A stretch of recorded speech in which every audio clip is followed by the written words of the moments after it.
ਅਸੀਂ ਨਿਤਨੇਮ ਜਪ ਕਰਾਂਗੇ। ਸਤਨਾਮ ਕਰਤਾ ਪੁਰਖ ਨਿਰਭਉ ਨਿਰਵੈਰ ਅਕਾਲ ਮੂਰਤ ਅਜੂਨੀ ਸੈਭੰ ਅਗੁਣ ਸਾਰ ਜਪ ਆਦਿ ਸੱਚ ਜੁਗਾਦ ਸੱਚ ਪ੍ਰਤੀ ਸੱਚ ਨਾਨਕ ਹੋਸੀ ਸੱਚ। सोचे सोच ना हुई जय सोचे लखवार चुप्पे चुप ना हुई जे लाए रुआने तार पुकना पुकना उतरी जे बन्ना पुड़िया पार सया श्याम पालक हुई ता एक ने झूले नाल किससे प्यारा हुई है ये पूरे खुटे पार हुक्म जारी चुनना नानक लिखिया नाल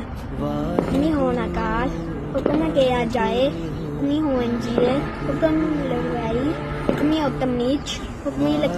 पाई है एक हुक्मी बख्शीश एक हुक्मी सरापाई है हुक्मे अमृतसर को मार हुक्म के नानक हुक्मे चेप चेप महान में के ना कोई वाहिगुरु जी का खालसा वाहिगुरु जी की फतेह। खुशियां जगारा लावे न्यालो जावे तन तन सिद्धो सिंह मनु भावे सत श्री अकाल वाहिगुरु जी का खालसा वाहिगुरु जी की फतेह।